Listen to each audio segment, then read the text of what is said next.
Prestigious Karur CI மெம்பர்கள் அனைவருக்கும் வணக்கம். என் பேர் எல்எஸ் கண்ணன், பிஸ்னஸ் கன்சல்டண்ட்டாக இருக்கேன். 15 வருஷமாக கன்சல்டிங்கில் இருக்கேன்.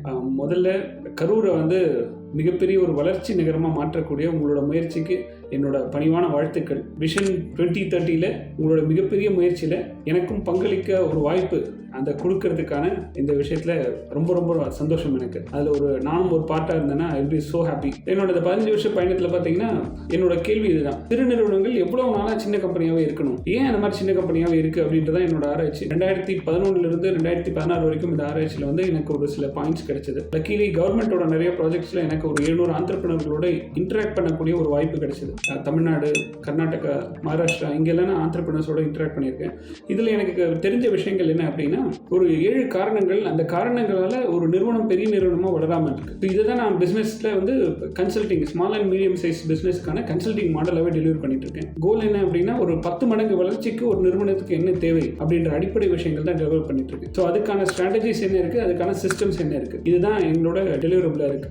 பேசிக்காக பார்த்தீங்கன்னா, இந்த ஸ்ட்ராட்டஜி அப்படின்றது மார்க்கெட்டில் என்ன ஆப்பர்ச்சுனிட்டி இருக்கு, அதை நம்ம எப்படி டேப் பண்ண போகிறோம், நம்மளோட ஸ்ட்ரென்த் என்ன, நம்மளோட பொட்டன்ஷியல் என்ன, அதை எப்படி நம்ம மார்க்கெட் வளர்ச்சிக்கு யூஸ் பண்ணிக்க போகிறோம், இது ஒரு சைடு இருக்கு. ரெண்டாவது சைடு பேசிக்காக நான் இங்கே சிஇஓட கான்ட்ரிபியூட் பண்ண விரும்புறது இந்த சிஸ்டம் டெவலப்மெண்ட். அப்போ சிஸ்டம்னா என்ன அப்படின்னா, நம்ம கம்பெனியை ஒரு லேர்னிங் ஆர்கனைசேஷனாக மாற்றும் போது ஒரு கம்பெனி தானே வளர்ந்துக்கும். இப்போ ஒரு கார்பரேட் கம்பெனியோட டெஃபினேஷனை நான் எப்படி பார்க்குறேன்னா, ஒரு நிறுவனம் தன்னை தானே வளர்த்து கொண்டு, தன்னை தானே பாதுகாத்து கொண்டு, தனக்கு தேவையான வளங்களை தானே ஈர்த்து கொண்டு, தன் வாடிக்கையாளர் தேவையை தானே அறிந்து பூர்த்தி செய்து, அதனுடைய ஸ்டேக் ஹோல்டர் அத்தனை பேருக்கும் அதிகப்படியான வேல்யூவை கொடுத்து கொண்டே இருப்பது. இதுதான் கார்பரேட் கம்பெனி அப்படின்னும் போது, ஒரு ஸ்மால் கம்பெனி எப்போது ஆட்டோ பைலட் மோட் போதோ அப்போதான் அது கார்பரேட் கம்பெனி ஆகிற பாதையில் இருக்கு. இந்த சிஸ்டம் அப்படின்றதே லேர்னிங் ஆர்கனைசேஷனுக்கான சிஸ்டம். நம்ம எங்கே இருக்கோம் அப்படின்றது முக்கியம் இல்லை, எங்கே போகிறோம், எவ்வளோ வேகமாக போகிறோன்றது முக்கியம். அப்போ அந்த சிஸ்டம் பார்க்கும்போது starts from identifying organisation structure. இதுக்கு பார்த்தீங்கன்னா ஒரு 7 பில்லர் ஸ்ட்ரக்சர் அப்படின்னு ஒரு மாடல் வச்சிருக்கோம். 7 பில்லர்கள், 7 டிபார்ட்மெண்ட், அந்த 7 கண்ணோட்டம் நமக்கு இருக்கணும். அப்போ தான் ஒரு பேலன்ஸ்டாக நம்ம குறிக்கோளை போய் அடைய முடியும். அதுக்கடுத்து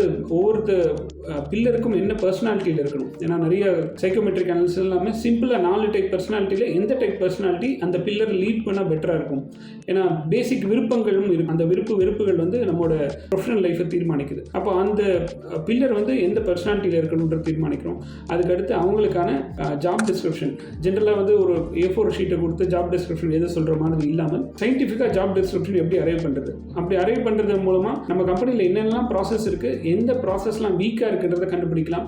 அதன் மூலமாக ப்ராசஸ் ரீஇன்ஜினியர் பண்ணி எஃபிஷியன்சி அதிகப்படுத்தலாம். ரெண்டாவது, எந்தெந்த ப்ராசஸ்லாம் நமக்கு கிரே ஏரியாவாக இருக்குது, எங்கெல்லாம் ஜேடியில் மிஸ் ஆகிருக்குன்றதை கண்டுபிடிச்சு அவங்க ஜாப் டிஸ்கிரிப்ஷனை கொடுக்கலாம். அடுத்த கட்டமாக அவங்க வேலையை சிறப்பாக செய்யணும்னா எங்கே பங்களிப்பு, அவங்களோட பங்களிப்பு என்ன இருக்கணும். நான் பேசிக் விஷயங்கள் செய்வது மட்டும் இல்லாமல் என்னுடைய பணத்தின் வளர்ச்சிக்கு அவங்களுடைய பங்களிப்பு என்ன, அந்த பங்களிப்பை மெஷர் பண்ணுற மாதிரி கீ ரிசல்ட் ஏரியா டிஃபைன் பண்ணி அவர்களுக்கான KPI இதை டிஃபைன் பண்ணுறோம். ஸோ KPIன்றது ஃப்ரம் CEO, கம்பெனியோட ஓனர்னு சொல்கிறோம் இல்லையா, CEO லெவலில் இருந்து லோயஸ்ட் லெவல் வரைக்கும், கடைசி கட்ட பணியாளர்கள் வரைக்கும் அவங்களோட கான்ட்ரிபியூஷன் என்னவா இருக்கணும் அப்படின்றத ட்ராக் பண்ணுறோம். அடுத்த கட்டமாக இந்த KPIயோட வளர்ச்சிக்கான ரிவ்யூ. KPI ரிவ்யூ எப்படி பண்ணணும், ஒவ்வொரு ரிவ்யூவும் எப்படி ஒரு லேர்னிங் ஆர்கனைசேஷன் சப்போர்ட் பண்ணும், எப்படி ஒரு கல்ச்சரை கன்ஸ்ட்ரக்ட் பண்ணும், இதுதான் என்டையர் ஃப்ளோ.